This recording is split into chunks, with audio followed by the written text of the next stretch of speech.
Right, ఇక రేవంత్ రెడ్డి మీడియాతో మాట్లాడుతున్నారు, లైవ్ ద్వారా చూద్దాం. పరిపాలనలో అది ఉచిత కరెంటు కావచ్చు, రాజీవ్ ఆరోగ్యశ్రీ కావచ్చు, ఫీజు రియంబర్స్మెంట్ కావచ్చు, ముస్లిం మైనారిటీ 4% రిజర్వేషన్ కావచ్చు, ఆ రోజు తీసుకున్న ఎన్నో విధానపరమైన నిర్ణయాలను కొనసాగిస్తూనే కొత్తగా 6 గ్యారంటీలు ఏవైతే మేము ఇచ్చినామో, ఆర్టీసీ బస్సులలో ఆడబిడ్డలకు ఉచిత ప్రయాణాన్ని 7.5 అధికారాన్ని చేపడితే 48 గంటలు తిరిగే లోపలనే డిసెంబర్ 9 నాడు ఉచిత బస్సు ప్రయాణం ఆడబిడ్డలకు కల్పించడం. ఈ రోజు వరకు ఈ 100 రోజుల్లో 26 కోట్ల మంది మహిళలు ఉచిత బస్సు రవాణా సౌకర్యాన్ని వినియోగించుకున్నారు. ఆనాడు పేద ప్రజలు వైద్యం అందక చనిపోతుంటే రాజశేఖర్ రెడ్డి గారు విజ్ఞతతో ఆలోచన చేసి రాజీవ్ ఆరోగ్యశ్రీ 2 లక్షల రూపాయలు ఉచిత వైద్యాన్ని తీసుకొస్తే కాంగ్రెస్కు పేరు వస్తుంది, పేదవాళ్ళు చస్తే నాకు పోయేదేముందని చంద్రశేఖరరావు గారు రాజీవ్ ఆరోగ్యశ్రీని నిర్వీర్యం చేస్తే మేము వచ్చిన ఎంబడే 48 గంటల్లోనే పేదలకు 10 లక్షల రూపాయలతోని ఉచిత కార్పొరేట్ వైద్యాన్ని అందించడానికి చాలా అదనపు జబ్బులను కూడా అందులో చేర్చి ఈరోజు పేద ప్రజలకు వైద్యాన్ని అందించే సంక్షేమ పథకాన్ని మేము అమలు చేస్తున్నాము.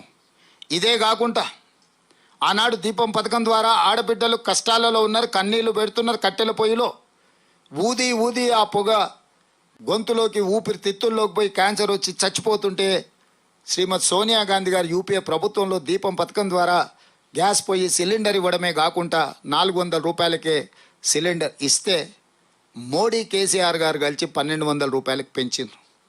అందుకే ఆడబిడ్డలు మళ్ళీ కట్టెల పొయ్యి వైపు పోతుంటే ఆడబిడ్డలను దృష్టిలో పెట్టుకొని రంగారెడ్డి జిల్లా తుక్కుగూడ రాజీవ్ గాంధీ ప్రాంగణంలో సోనియా గాంధీ గారు ఇచ్చిన 6 గ్యారంటీలలో భాగంగా 500 రూపాయలకే సిలిండర్ ఇస్తామని మొదలుపెట్టినాం. ఇప్పటికీ 8 లక్షల కుటుంబాలు 500 రూపాయల సిలిండర్ సంక్షేమ పథకాన్ని ఈరోజు అందుకున్నారు. అదేవిధంగా వ్యవసాయానికే ఉచిత కరెంటు కాదు, భూమి లేని పేదలకు ఇళ్లలో కరెంటు బిల్లులు కూడా మోగుతున్నాయన్న ఆలోచనతోని తెల్లని రేషన్ కార్డు ఉన్న ప్రతి పేదవాడికి 200 యూనిట్ల వరకు ఉచిత కరెంటు ఇస్తామని చెప్పి దాన్ని అమలు చేసినాం. ఇప్పటికీ 38 లక్షల కుటుంబాలు ఈ పథకాన్ని వినియోగించుకున్నాయి. 7 జిల్లాలలో ఆనాడు ఉమ్మడి మహబూబ్నగర్ జిల్లా ఈరోజు 7 జిల్లాలుగా మారింది. స్థానిక సంస్థలు శాసన మండలి ఎన్నికల ఎలక్షన్ కోడ్తోని ఆ ప్రాంతంలో 0 బిల్లు అమలు జరగడం లేదు. దాదాపుగా 42-43 లక్షల మంది 200 యూనిట్లు ఉచిత కరెంటు 0 బిల్లు విధానాన్ని ఈరోజు అమలు చేసినాం. ఇది అమలు చేస్తుంటే ఆయన గారి ఆనవాళ్ళు అన్ని దగ్గరలో ఉన్నాయి. ఎక్కడెక్కడ విషపురుగులను గంజాయి మొక్కల్ని నాటిండో అవి ఇంకా వాటి వాసనలు వెదజల్లుతూనే ఉన్నాయి.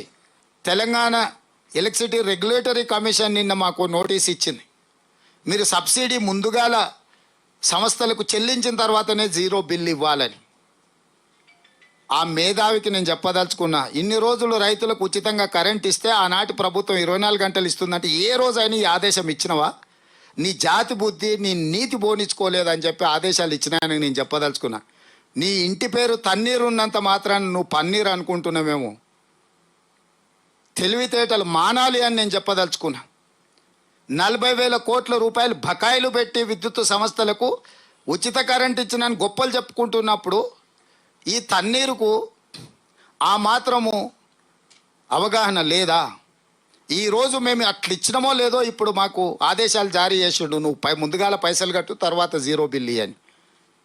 అందుకే ఈ గంజాయి మొక్కల్ని పీకే పని మీద ఉన్నా, కలుపు మొక్కల్ని పీకుతూనే ఉన్నా కానీ ఇంకా ఎక్కడ పడితే అక్కడ నాటి పెట్టిండు. అవిగా ఎట్లా వెదజల్లుతున్నాయి వాటి పరిమళాలంటే ఊహించని విధంగా వెదజల్లుతున్నాయి. అయినా ఏం ఊరుకోను, రోజుకు 18 గంటలు పని చేస్తూనే ఉంటా. ఈ గంజాయి మొక్కల్ని పీకేస్తాం. మొత్తానికి సమూలంగా గంజాయి మొక్క అనేది తెలంగాణ రాష్ట్రంలో ఉండనివ్వను. తన్నీర్ గారు గుర్తుపెట్టుకో, నువ్వు కూడా ఎక్కువసేపు ఆ కుర్చీలేం ఉండవు. యథాలాపంగా ఉన్నప్పుడు ఏటేద్దాం అనుకుంటున్నావు నువ్వు, కానీ అట్లేం ఉండదు. మాకు లెక్క ఉంటుంది, ఆ లెక్క ప్రకారమే పనిచేస్తాం.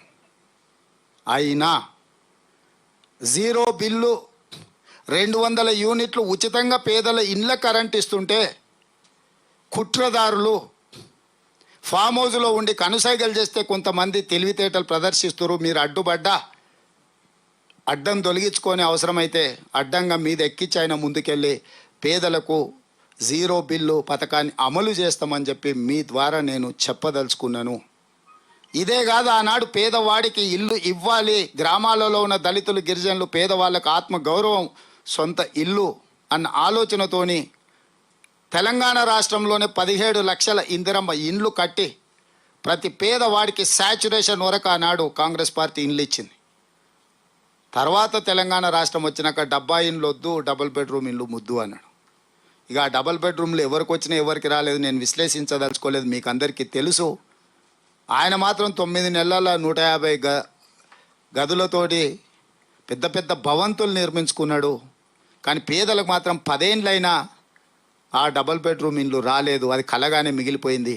అందుకే మళ్ళీ ఖమ్మం జిల్లాలో మన భద్రాచలంలో రాములవారి ఆశీర్వాదంతో మళ్ళీ ఇందిరమ్మ ఇండ్ల పథకాన్ని 4.5 లక్షల ఇండ్లు 22,500 కోట్ల రూపాయలతోని పథకాన్ని ప్రవేశపెట్టినాం. ప్రతి పథకము క్షుణ్ణంగా అవగాహన చేసుకొని విశ్లేషించుకొని ఆర్థిక భారం ఎంత, పరిపాలన విధానం ఎట్లుండాలని అవగాహన కల్పించుకొని ఒకటొకటిగా ఆర్టీసీ బస్సు కావచ్చు, రాజీవ్ ఆరోగ్యశ్రీ కావచ్చు, 500 రూపాయల సిలిండర్ కావచ్చు, పేదవాడి ఇంటికి ఉచిత కరెంటు కావచ్చు, పేదవాడికి ఇల్లు ఇందిరమ్మ ఇల్లు కావచ్చు, ఈ పథకాలన్నిటిని కూడా మొదలు పెడితే ఆపొద్దు, ప్రతి వాడికి అందించాలన్న ఆలోచనతోని ఒక పకడ్బందీగా సంక్షేమ పథకాలను అమలు చేస్తూనే అభివృద్ధిని ఎక్కడా నిర్లక్ష్యం చేయలేదు. దావూస్ పర్యటనలో 40,000 కోట్ల రూపాయల పెట్టుబడులతో పాటు మెట్రో రైలు పొడిగింపు, మూసీ నదిని మూసీ రివర్ ఫ్రంట్ పేరు మీద 55 కిలోమీటర్లు ప్రపంచంతోనే పోటీ పడే విధంగా అభివృద్ధి చేయాలన్న ఆలోచన, వేలాది కోట్ల రూపాయలు పెట్టుబడులు తీసుకొచ్చి ఐటీ రంగంలో, ఫార్మా రంగంలో, ఎలక్ట్రిక్ కార్ల నిర్వహణలో, ఇట్లా ప్రతి దాంట్లో ఒక విధానపరమైన నిర్ణయంతో ఈరోజు మేము అభివృద్ధిని కూడా ముందుకు తీసుకెళ్తున్నాము. ఇవాళ అన్ని రంగాలలో ఆర్టిఫిషియల్ ఇంటెలిజెన్స్ నుంచి మొదలు పెడితే ప్రతి రంగంలో ప్రపంచం ఏ దిశగా ప్రయాణిస్తుందో ప్రపంచంతో పోటీ పడి చాలాసార్లు చర్చ జరుగుతుంటుంది. మనకు వచ్చిన పెట్టుబడులు ఆంధ్రప్రదేశ్కి పోయినాయి, మనకు వచ్చిన పెట్టుబడులు కర్ణాటకకు పోయినాయి, తమిళనాడుకు తరలిపోయినాయి. మా పోటీ ఆంధ్రప్రదేశ్, తమిళనాడు, కర్ణాటక కాదు, మా పోటీ ప్రపంచంతోనే పోటీ పడే విధంగా తెలంగాణ రాష్ట్రాన్ని అభివృద్ధి చేస్తామని చెప్పి స్కైవేలు కావచ్చు, ఈరోజు ఫ్లైఓవర్లు కావచ్చు, రీజనల్ రింగ్ రోడ్డు కావచ్చు, హైదరాబాద్కు అవసరమైన తాగునీటి జలాలు కావచ్చు, విద్యుత్తు కావచ్చు. అందుకే ఈరోజు ఇండస్ట్రియల్ పాలసీ ఉండొచ్చు, ఎనర్జీ పాలసీ ఉండొచ్చు, టూరిజం పాలసీ ఉండొచ్చు. అన్ని పాలసీలు పకడ్బందీగా తయారు చేసి పెట్టుబడిదారులకు ఎవరికైనా సమానమైన అవకాశాలు కల్పించాలన్న ఆలోచనతోని సాగునీటి ప్రాజెక్టులో కూడా ప్రాధాన్యత క్రమాన్ని నిర్ణయించుకొని వాటిని కూడా పూర్తి చేయాలని ఒక అభివృద్ధి నమూనాను కూడా వైబ్రెంట్ తెలంగాణ 2050 పేరు మీద ఔటర్ రింగ్ రోడ్డు లోపల ఉన్న మొత్తం హైదరాబాద్ను గ్రేటర్ హైదరాబాద్ మున్సిపల్ కార్పొరేషన్ పరిధిలోకి తేవాలని, ఔటర్ రింగ్ రోడ్డు నుంచి రీజనల్ రింగ్ రోడ్డు వరకు ఉన్న మొత్తం తెలంగాణను హెచ్ఎండిఏ పరిధిలోకి తీసుకురావాలని, రీజనల్ రింగ్ రోడ్డు నుంచి తెలంగాణ సరిహద్దుల వరకు రూరల్ తెలంగాణగా అభివృద్ధి చెయ్యాలని, క్లస్టర్స్ తీసుకురావాలని, ఫార్మా కంపెనీలతో పాటు ఇతర పెట్టుబడులు తీసుకొచ్చి క్లస్టర్స్ కింద విడగొట్టి ఆర్గానిక్ ఫుడ్ నుంచి మొదలు పెడితే meet, milk and vegetables, fruits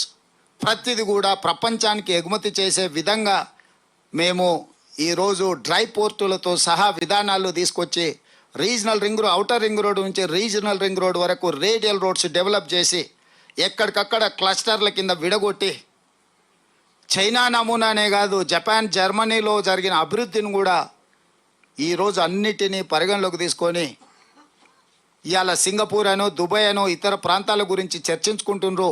భవిష్యత్తులో ఇతర దేశాలలో కూడా హైదరాబాదు నగరానికి రావచ్చు, హైదరాబాదు నగరంలో పెట్టుబడులు పెట్టవచ్చు, హైదరాబాదులో ఏ వస్తువైనా దొరుకుతుంది ప్రపంచంలో ఉత్పత్తి అయ్యేది అనే విధంగా మన ప్రాంతాన్ని అభివృద్ధి పదం వైపు నడిపించాలి అని ఒక ప్రణాళికబద్ధంగా పెట్టుబడులకు కూడా ఒక విధానాన్ని తీసుకొచ్చి